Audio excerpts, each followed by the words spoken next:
मम्मा के समान गुणमूर्ति और शक्ति स्वरूप स्थिति के लिए योग साधना।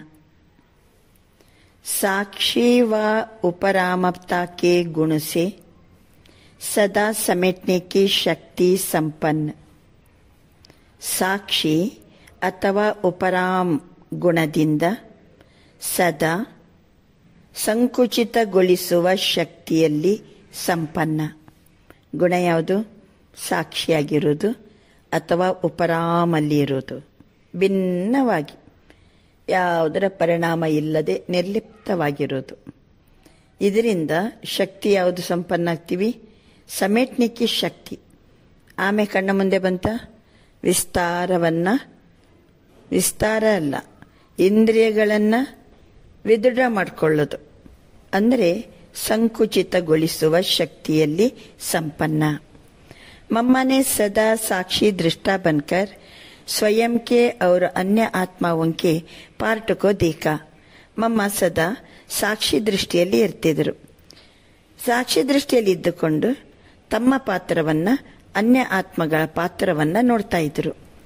सब कुछ जानते हुए, सब कुछ देखते हुए भी ಸದಾ ಉಪರಾಮ ರಹಿ. ಸಾಕ್ಷಿ ದೃಷ್ಟಿ ಇದ್ದಾಗ ಏನಾಗ್ತದೆ ಹೇಳಿ? ಎಲ್ಲವನ್ನ ನೋಡ್ತಾ ಇದ್ರು, ಎಲ್ಲವೂ ತಿಳಿದಿದ್ರು, ಉಪರಾಮಾಗಿರ್ತಾರೆ. इससे उनमें समेटने की शक्ति आती गई. ಅಷ್ಟೊತ್ತಿಗೆ ಮಮ್ಮನ ಹತ್ರ ಏನ್ ಬಂತು? ಸಂಕುಚಿತಗೊಳಿಸುವ ಶಕ್ತಿ ಬಂತು.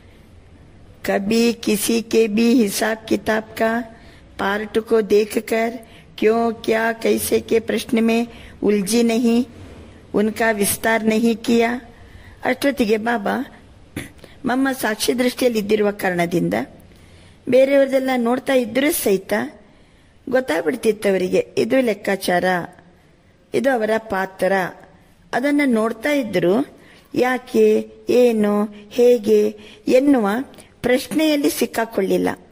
ವಿಸ್ತಾರಕ್ಕೆ ಹೋಗೇ ಇಲ್ಲ ಮಮ್ಮ. ವ್ಯರ್ಥ ನೆಗೆಟಿವ್ ಸಂಕಲ್ಪಕ್ಕೂ ಬಿ ಸಮೇಟ್ ಲಿಯಾ. ವ್ಯರ್ಥ ಮತ್ತು ನಕಾರಾತ್ಮಕ ಸಂಕಲ್ಪಗಳನ್ನು ಸಹಿತ ಮಮ್ಮ ಅದನ್ನು ಸಂಕುಚಿತಗೊಳಿಸಿದ್ರು. इससे ಸದಾ ಹರ್ಷಿತ್ ಮುಕುರಹಿ. ವಿಸ್ತಾರ ಮಾಡೋ ಬದಲು ಅಲ್ಲೇ ಸಂಕುಚಿತಗೊಳಿಸಿಬಿಡ್ತಿದ್ರು, ಹರ್ಷಿತವಾಗಿರ್ತಿದ್ರು, ಉಪರಾಮ್ ಇರ್ತಿದ್ರು, ಸಾಕ್ಷಿ ದೃಷ್ಟಿಯಲ್ಲಿ ಇರ್ತಿದ್ರು. ಕಬಿ ಚೆಹರೆ ಪರ್ ಗಮ್ ಕಿ ಲಹರ್ ನೈ ಆಯಿ.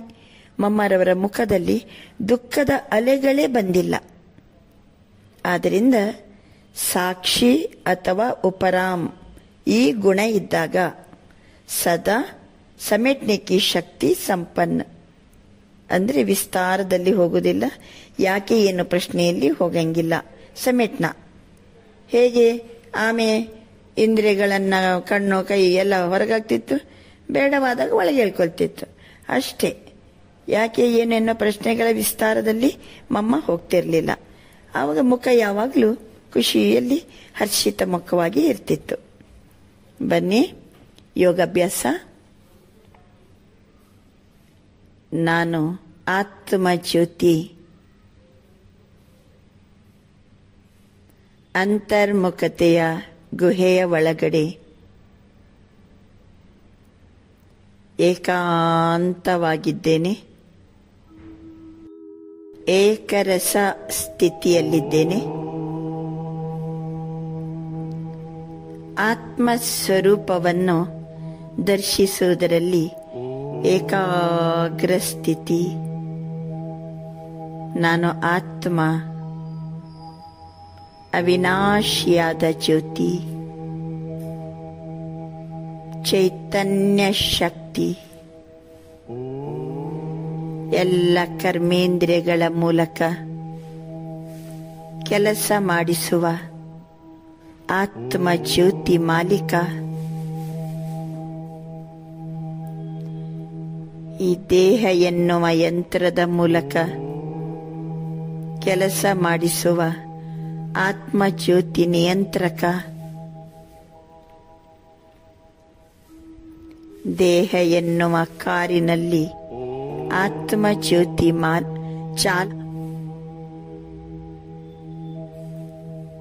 ಆತ್ಮ ಹಣೆಯ ನಡುವೆ ಹೊಳೆಯುವ ಚೈತನ್ಯ ಶಕ್ತಿ ಪಾಯಿಂಟ್ ಆಫ್ ಲೈಟ್.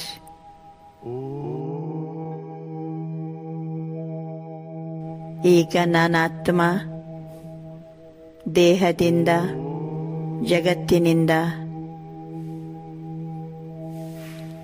ಎಲ್ಲ ಮನುಷ್ಯಾತ್ಮರ ಪಾತ್ರದಿಂದ ಉಪರಾಮ್ ಸ್ಥಿತಿಯಲ್ಲಿದ್ದೀನಿ. ಯಾವ ಪ್ರಭಾವಕ್ಕೂ ಒಳಗಾಗದೇ ಇರುವ ಉಪರಾಮ್ ಸ್ಥಿತಿ, ಎಲ್ಲದರಿಂದ ಭಿನ್ನನಾಗಿ ಆತ್ಮಜ್ಯೋತಿ ಹಗುರತೆಯಿಂದ ಹಾರುತ್ತಾ ಎತ್ತರಕ್ಕೆ ಏರುತ್ತಾ ಪಂಚತತ್ವದ ಎಲ್ಲೆಯನ್ನು ದಾಟಿ ಎತ್ತರಕ್ಕೆ ಹೋಗುತ್ತಾ ಶಬ್ದಾತೀತ ಲೋಕ,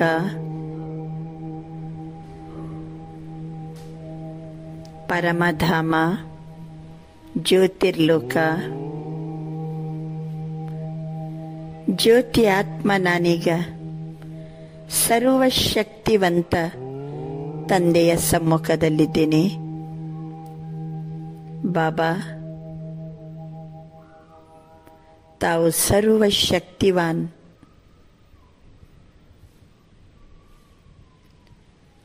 ತಂದೆಯಿಂದ ಹೊರಹೊಮ್ಮುವ ಸರ್ವಶಕ್ತಿಗಳ ಕಿರಣಗಳಲ್ಲಿ ಆತ್ಮ ಜ್ಯೋತಿ ಮಾಸ್ಟರ್ ಸರ್ವಶಕ್ತಿವಾನ್. ಶಕ್ತಿಗಳಲ್ಲಿ ಪ್ರಾಪ್ತಿ ಸ್ವರೂಪ ಆತ್ಮ.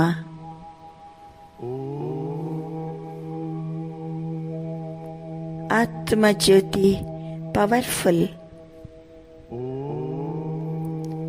ಸರ್ವಶಕ್ತಿವಂತನ ಸಂಘದಲ್ಲಿ ಆತ್ಮ ಜ್ಯೋತಿ ಮಾಸ್ಟರ್ ಸರ್ವಶಕ್ತಿವಾನ್.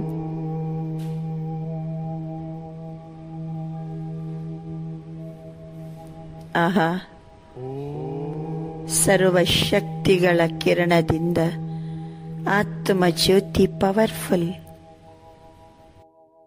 ನಂತರ ತಂದೆಯನ್ನ ನೋಡುತ್ತಾ ಸರ್ವಶಕ್ತಿವಂತನ ಸಂಘದಲ್ಲಿ ಆತ್ಮ ಮಾಸ್ಟರ್ ಸರ್ವಶಕ್ತಿವಾನ್. ಆತ್ಮ ಜ್ಯೋತಿಯ ಶಕ್ತಿಶಾಲಿ ಕಿರಣಗಳು ಜಗತ್ತಿಗೆ ಹರಡುತ್ತಿದೆ.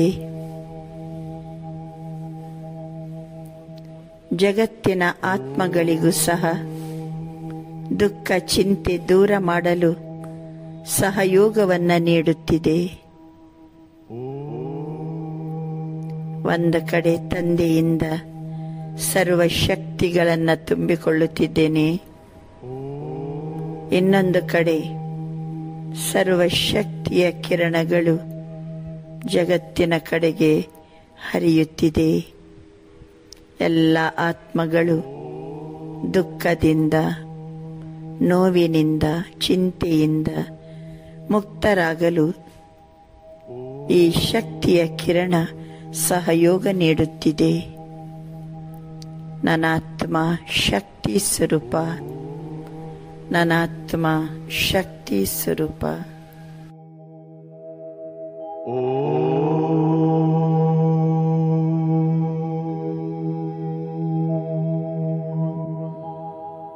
ಓ